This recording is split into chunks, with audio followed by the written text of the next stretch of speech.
Welcome back to another video. Today I'm going to be showing you how I created this panda using pan pastels and pastel pencils. If you didn't see the previous video where I show you how to get the bouquet look in the background, then go ahead and check out that video first, but let's get right into it. So I talked a little bit more about the pan pastels that I'm using in the background video.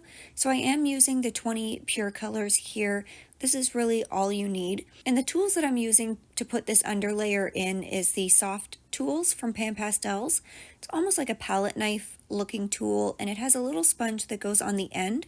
They also have some bigger sponges. I like those for backgrounds or larger areas, but I like using the Sofft tools for little detail areas like this. Now I'm going in with my white pan pastel first because there's a lot of bright areas in this panda. Now looking back, I would have toned these down just a little bit in the beginning so I could still go over top with my white pastel pencil, but I would just tone them down just a little bit. However, I do go back at the end and fix that. I also like having a piece of paper next to me that I can test some of the colors out while I'm mixing them to see if it's dark enough or light enough before going on top of the Pastelmat. That'll just make it a little bit easier. Now, if you are using pan pastels or even pastel sticks and you plan to go on top with pastel pencils, you want to be mindful that your underlayer is either going to be darker if you plan to go on top with lighter pastel pencils, or it's got to be lighter if you plan to go on top with darker pastel pencils. Or if you're using the sticks, it applies the same. But that's what we're creating here, is an underlayer. So we either want it to be a little bit darker or a little bit lighter than we plan to go in, and that's going to help create some of that depth within the fur. We want to create the look like there's a lot of depth to the fur, that there's a lot of layers to this fur, and especially with pandas, they are very fluffy. So we want to make sure that we are creating that fluffy look. I'm also making sure to add in some of my background colors too. So I believe in the dark areas, I was adding in a little bit of green into some of those areas. And in some of my lighter or more cool areas, I was adding in a little bit of blue. Now I also start off with the fur. I have some very warm areas and some very cool areas. But as we start using our pencils, we will tone those down and I'll get a little bit more of a cohesive look. But I want to start off with a little bit more contrast in the beginning, and then it's easier to kind of tone that down, especially if you're using pastels. I'm not going to bother blocking in the eyes here because it's such a very small area. I will go in with my pastel pencils to do that, but I end up putting a little bit of color into the nose and into the tongue. And once I'm done with my underlayer, I take my finger and I just push the pastel into the Pastelmat so that I'm able to come on top with my pastel pencils. Next, I'm starting with the eyes. I always love to get the eyes out of the way in a portrait, and because this is such a small area, you can't get a whole lot of detail. I believe this picture was an 8 by 10 or maybe a 9 by 12 overall. So the eyes on this are very small, but I want to make sure I do capture a little bit of the brightness in there and a little bit of the shadow, and then we have a highlight coming across too.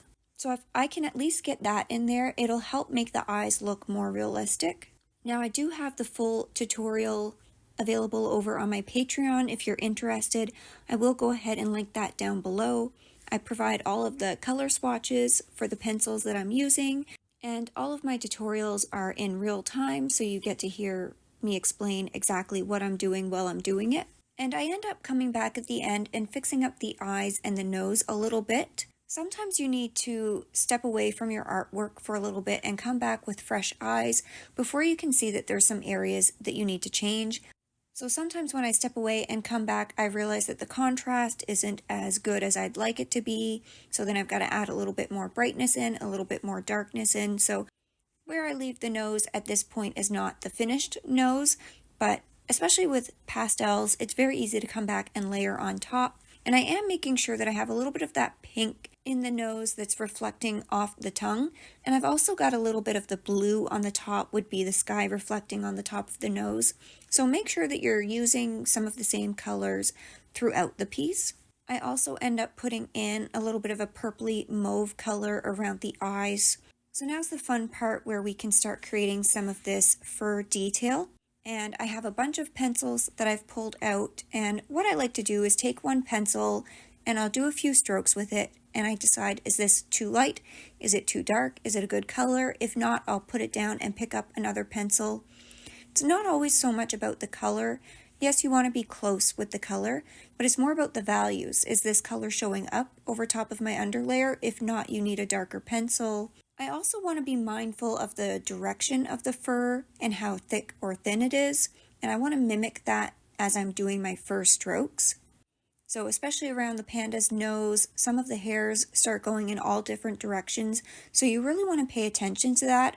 Otherwise, you're going to be changing the shape of his nose and his bone structure underneath. Now, some of the areas on him are looking very gray at this point because I did a very blue-gray underlayer. However, once we start layering some of our pencils and I come in with some of our warmer colors, that will start to warm up. But I will come back at the end and kind of fix that area, and I add in a few more beigey colors just to make it a little bit more cohesive. Again, once I stepped away and came back, I didn't quite like the contrast that was between the more cooler areas and the warmer areas, so I will fix that towards the end. And I'll also come back and tone down some of those really bright white areas towards the end. And this is one of the reasons that pastels is such a favorite of mine. I really need to use them more often. But especially for beginners, they're really good because you can really go in and change a lot of things, especially with Pastelmat paper or really good paper for pastels that's very grippy and you can get a lot of layers on it. You can come in and make changes towards the end of your piece. So it's a really forgiving medium to work with, and that's why I love it so much. And if you want to see more pastel pieces, or if you have any suggestions for subjects, then please let me know in the comments down below. Now, if you can get a good underlayer in your subject, then you've already got sort of like a map to go by. So I'm sort of following the map that I have on this panda of where I'm going to put certain colors.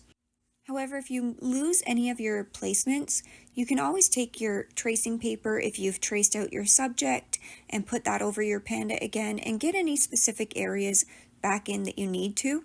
Now, one thing I will note when we're doing the hair around the edges, you want to make sure that you're doing very light strokes and tapering it. So you're starting off a little bit heavier, and then as you bring the stroke out, you're lifting it up so that you get like a very fine point to it, and that's going to help the hair look like little hairs instead of just one thick straight line. So make sure you're getting a little bit of variation in with your hairs, and you also don't want them all going in the same direction, so they're going to follow the form of the panda. So it's going to curve around the top of its head, around his ears, the hair's going to curve a little bit. So make sure you pay attention to that too. It's just not little sticks that come out straight everywhere. And also within the panda, make sure that the hair is overlapping. We don't want just straight lines everywhere. You want them to be slightly curved and overlap, so almost like you're doing little X's. And that will help you not get that like perfectly straight hair that sometimes you see in some artworks where every little hair is going in the same direction and it looks like a perfectly groomed animal. That just helps kind of break it up and you get a little bit more randomness within the hair. For this panda, I'm using a lot of warm grays, cool grays, some browns, blacks, very dark grays. Like I'm using a bunch of colors, so it's hard to call out any specific colors that I'm using at one time. I do call them out in my real-time tutorials. I show you exactly what color I'm using along with the swatch so you can pick something that's close enough. But in these more sped up tutorials, it's really hard to explain every color that we're using. It's more of watching the process and really getting your values there. If your lights are light enough and your darks are dark enough, then you're going to create that form of the subject. And then I find you'll figure out the colors as you go along. Now, when you're doing the whiskers, you want to make sure you have a very sharp pencil. So you could either take your pastel pencil and sharpen it on some sandpaper so that you have a very fine tip, or you could even go in with like a very dark colored pencil and put them in like your polychromos, because you'd be able to get a really fine tip with that and put them in. But you want to make sure that they're not too thick or it's going to stand out too much. So I do end up going back in and just toning them down a little bit. And this is where I'm coming in with that creamy type color, and I'm going over top of some of that gray fur. I still want it to look like white because there is some browner areas in this Panda, but I just want to tone them down a little bit, and I'll blend some of those very white areas in a little bit more. So this is where I come back after I've stepped away and I make those little adjustments that I need to so that I'm happy with the way my piece ends up looking. So I'm pretty happy with how this Panda turned out after all. Let me know in the comments how you like him. If you want to learn more about pastels, then go ahead and check out this video. Thank you so much for watching, and as always, I'll see you in the next one.